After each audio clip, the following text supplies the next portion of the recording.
Buenos días, el día de hoy vamos a hablar sobre la anatomía de los órganos de los sentidos y los receptores sensoriales.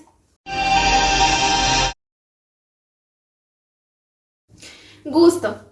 El gusto es la sensación percibida a través del sentido del gusto, localizado principalmente en la lengua y la cavidad bucal.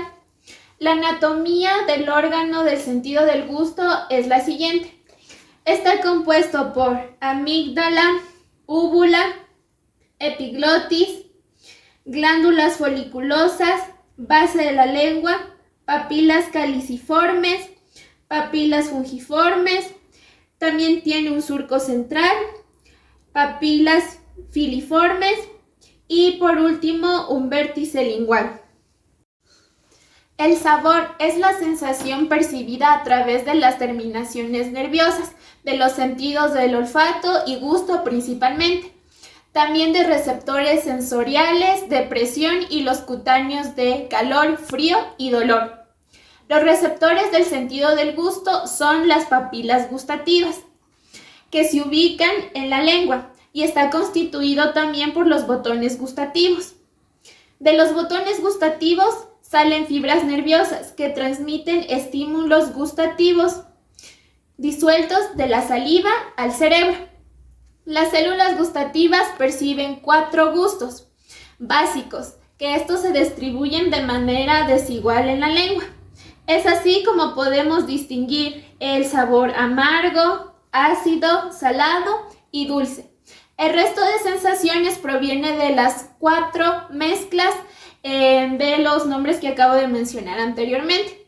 Actualmente se ha añadido un quinto sabor, que es el umami. Esta es la sensación gustativa que produce el glutamato.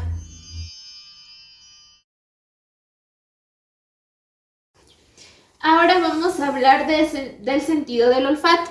El olor es la sensación que se produce al estimular el sentido del olfato. El órgano del sentido del olfato está compuesto por seno frontal, hueso nasal, cartílago, cavidad nasal, músculo labial, dientes, faringe nasal, amígdalas faringeas, seno esfenoidal, bulbo olfativo y también tenemos la glándula pituitaria. El sentido del olfato se ubica en el epitelio olfatorio, en la parte superior de la nariz, donde está la pituitaria amarilla, que está constituida por células sensitivas provistas de vellosidades, en las que se encuentran terminaciones de las neuronas olfatorias.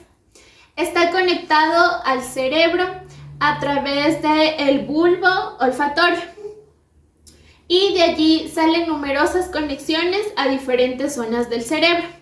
Así se explica que el acto de oler provoque la memoria y también estimule alguna de nuestras emociones.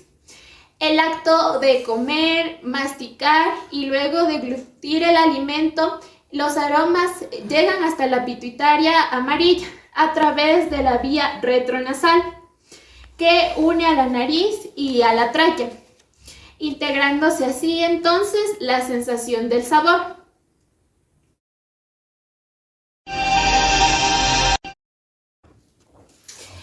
A continuación vamos a hablar de la anatomía del órgano del sentido de la vista.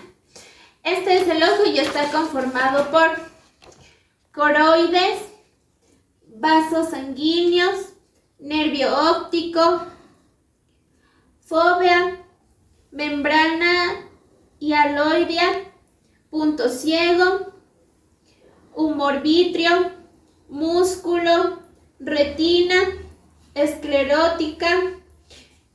También tenemos el ligamento suspensor, la córnea, la pupila, el humor acuoso, el cristalino, el iris y por último tenemos el cuerpo ciliar. El sentido de la visión es estimulado por impresiones luminosas que pasan por las lentes de los ojos y son enfocados como imágenes en la retina. La retina está constituida por un epitelio pigmentado, el mismo que está provisto de neuronas. Estas células son estimuladas por la luz generando impulsos nerviosos que a su vez son transmitidos por el nervio hasta el centro óptico del cerebro. Existen 3 tipos de receptores y cada uno tiene un pigmento fotosensible que va a su propia longitud de onda. Es así como tenemos los receptores rojos. Estos absorben la luz amarilla y anaranjada. Tenemos los receptores verdes. Estos absorben la luz verde. Y por último tenemos los receptores azules que absorben la luz azul. En el caso de la luz blanca, los 3 tipos son estimulados por igual. En el caso de la luz coloreada, en cambio, solo son estimulados 2 de los 3 tipos de receptores mencionados. Estos son estimulados en diferentes grados, cuya combinación forman los diferentes colores existentes. También podemos mencionar al sentido del tacto, cuya anatomía está compuesta por epidermis, dermis, vasos capilares, tejido subcutáneo, ligamento cutáneo, glándulas sudoríparas, vasos sanguíneos y linfáticos, glándula sebácea, músculo erector del pelo, folículo piloso, grasa, colágeno y microblastos. También cuenta con una fascia profunda, con un nervio con su correspondiente terminación nerviosa libre. Y por último tenemos el pelo. El sentido del tacto está estrechamente relacionado con la textura, la cual es el conjunto de percepciones que permiten evaluar las características físicas del alimento por medio de la piel, sin incluir las sensaciones de temperatura y dolor. También se define como la percepción de las características mecánicas, características geométricas como lo son el tamaño, la forma y características relacionadas con sus propiedades lubricantes, como es la humedad y la grasa. Es así que pueden existir diferentes texturas, la cual puede ser líquida, gelatinosa, fibrosa, cristalina, esponjosa, cremosa, entre otros.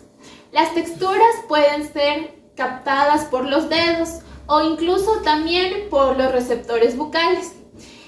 Uno de estos ejemplos es la firmeza, la fibrosidad, la harinosidad.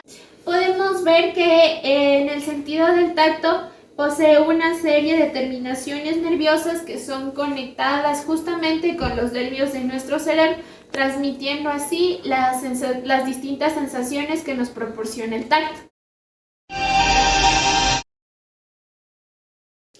El ruido o sonido que se produce al masticar o palpar muchos de los alimentos completan lo que es el análisis sensorial. Por ello vamos a hablar del sentido del oído. Anatómicamente está compuesto por un conducto auditivo, un martillo, también posee yunque, estribo, la cóclea, una membrana timpánica, canales semicirculares, también tenemos la trompa de Eustaquio, el nervio vestibular, el nervio facial y por último tenemos el nervio auditivo. También cabe destacar que la anatomía del oído la podemos distinguir por oído externo, interno y medio. Se espera que determinados alimentos sean crujientes. Es por ello que se analiza el ruido del grado de la madurez de algunos alimentos. El sentido de la audición es capaz de percibir distintas vibras acústicas a través del aire. Estas vibraciones son recogidas por el oído externo, las cuales son trasladadas por el tímpano hacia lo que conocemos como oído interno, donde también están las células ciliadas, las cuales se estimulan emitiendo distintos impulsos nerviosos. Los impulsos nerviosos son transmitidos al cerebro por los nervios auditivos.